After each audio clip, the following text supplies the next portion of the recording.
अकेली महिला का चमत्कार, गीता बजाज बाल मंदिर संस्थान। ये कहानी एक जिद की है। जिद ये कि अपने जिंदा रहते हुए समाज के लिए कुछ करना है। कोशिश ये कि समाज के निचले तबके को ऊपर उठाना है। खुद से किया गया खुद का वादा, जिसे निभाने का संकल्प का आज बीज रोपा गया। 7 जुलाई 1952 को गुरु पूर्णिमा का दिन था। गुलाबी नगरी जयपुर के मोती डूंगरी इलाके में अपनी बेटी के साथ एक कमरे में रहने वाली एक महिला ने अपने छोटे से घर की खुली छत पर आसमान के नीचे मोहल्ले के चंद बच्चों को इकट्ठा किया और उन्हें ज्ञान का प्रसाद देना शुरू कर दिया।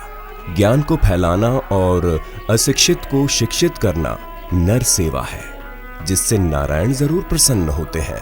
उसी का परिणाम है शिक्षा का ये मंदिर, और इसकी नींव रखने वाली वो महिला थी श्रीमती गीता बजाज। महात्मा गांधी के विचारों से प्रभावित गीता जी को बापू की सेवा के उपदेशों को मूर्त रूप देने में महारानी कॉलेज के प्राचार्य श्रीमती सावित्री भारतीय भी साथ जुड़ गई। और फिर सिलसिला ऐसा चला कि समाज सेवियों का काफिला बढ़ता ही चला गया। गीता जी के सेवा के रथ के सारथी बने श्री पूर्ण चंद जी जैन। उसी दौरान शिक्षाविद श्री तेजकरण जी डांडिया ने भी अपने अनुभव और ज्ञान से गीता जी का मार्गदर्शन करना प्रारंभ कर दिया था। राजस्थान के पूर्व मुख्यमंत्री श्री स्वर्गीय हरिदेव जोशी और स्वर्गीय सीताराम खंडेलवाल जी हमेशा गीता जी के साथ मजबूत स्तंभ के जैसे बने रहे। घर की खुली छत पर बाल मंदिर को 1 साल पूरा हो चुका था। पहली वर्षगांठ पर जयपुर रियासत की पूर्व महारानी गायत्री देवी ने समारोह की अध्यक्षता की और 1954 में राजस्थान के शिक्षा विभाग ने बाल मंदिर को प्राथमिक विद्यालय की मान्यता प्रदान कर दी। सन 1970 में गीता जी के प्रयासों से बाल मंदिर को उच्च प्राथमिक विद्यालय में क्रमोन्नत कर दिया गया और फिर महिलाओं को सक्षम और शिक्षित बनाने के प्रयासों को अगले पायदान तक पहुंचाने के लिए आवासीय महिला एसटीसी विद्यालय की स्थापना की गई। शैक्षिक जगत में लगातार बढ़ते हुए इस संस्थान ने उच्च प्राथमिक स्तर से बढ़कर सेकेंडरी, हायर सेकेंडरी और फिर सीनियर सेकेंडरी विद्यालय का स्वरूप ग्रहण कर लिया। प्रारंभिक स्तर पर विद्यालय में 8वीं तक सह शिक्षा की व्यवस्था थी और 9वीं से 12वीं तक केवल बालिकाओं को शिक्षा दी जाती थी, किंतु वर्तमान में नर्सरी से 12वीं तक सह शिक्षा दी जा रही है। इस प्रकार गीता जी के बाल और स्त्री सेवा के क्षेत्र में कदम बढ़ते ही गए। सन 1976 में महिला शिक्षण प्रशिक्षण की अगली कड़ी महिला शिक्षण प्रशिक्षण महाविद्यालय के रूप में जोड़ी गई। शिक्षा के प्रचार प्रसार और प्रोत्साहन के लिए बाल शैक्षणिक संग्रहालय की स्थापना, संकलन और सज्जा हुई। इस संग्रहालय में संसार की जीव जंतु उत्पत्ति, राजस्थान दर्शन और विश्व दर्शन का छोटा सा किंतु सार्थक प्रयास किया गया है। यहाँ पर प्रशिक्षण प्राप्त करने को राज्य के विभिन्न भागों से आने वाली भावी महिला शिक्षिकाओं को आवास सुविधा और सुरक्षा देने के लिए छात्रावास का निर्माण किया गया। ये गर्व और प्रसन्नता का विषय है कि इस संस्थान से प्रारंभिक शिक्षा प्राप्त विद्यार्थी भारत के अनेक प्रदेशों और विदेशों में भी अपनी प्रतिभा से इस बाल मंदिर की ज्योति का प्रकाश फैला रहे हैं। राजस्थान सरकार की समस्याओं को सुनकर समय अनुसार विभागीय कठिनाइयों के निराकरण में सहायक रही है। उसने आर्थिक पहलू को भी दृष्टि में रखा है। बाधाएं और परेशानियां घेरती रही हैं, पर उनका निस्तारण कभी सरकार और कभी समाज के पास पहुंचने पर होता रहा है। राज्य के तत्कालीन मुख्यमंत्रियों स्वर्गीय मोहनलाल सुखाड़िया, स्वर्गीय हरिदेव जोशी और श्री भैरव सिंह शेखावत आदि से सदा सहयोग, मार्गदर्शन, आशीर्वाद और दिशा मिली है।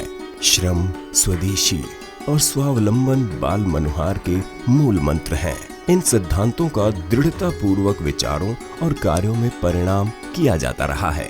जहां शिक्षक, विद्यार्थी और कार्यकर्तागण समभाव से संस्था छोटे से लेकर बड़े कार्यों को स्वयं मिलजुल कर मेहनत से करते हैं, वहीं उद्योगों के माध्यम से स्वावलंबन का पाठ पढ़ाया जाता है।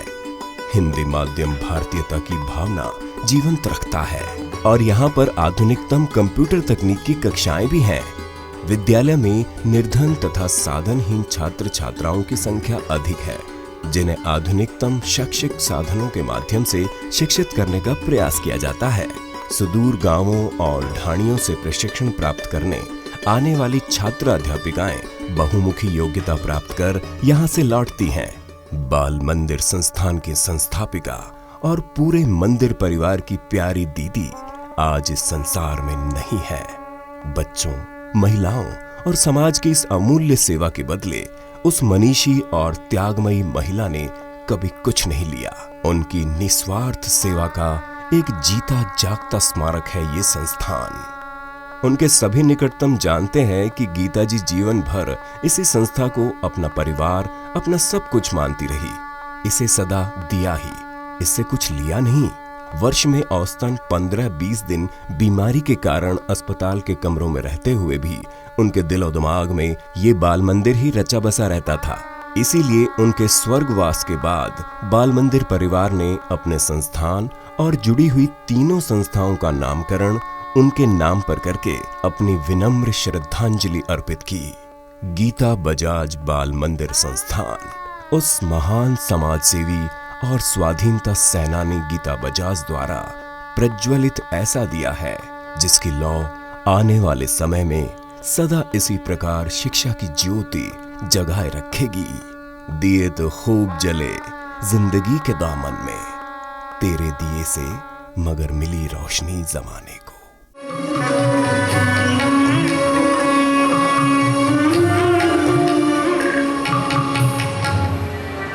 तेरे हाथों की हरारत, तेरे आंचल की महक, फूल इस चमन के खिलकर हर तरफ फैलाएंगे। रोशन किए थे तूने अपने लहू से जो चराग, पीढ़ियों तक उन चरागों के उजाले जाएंगे। पीढ़ियों तलक उन चरागों के उजाले जाएंगे। पीढ़ियों तलक उन चरागों के उजाले जाएंगे।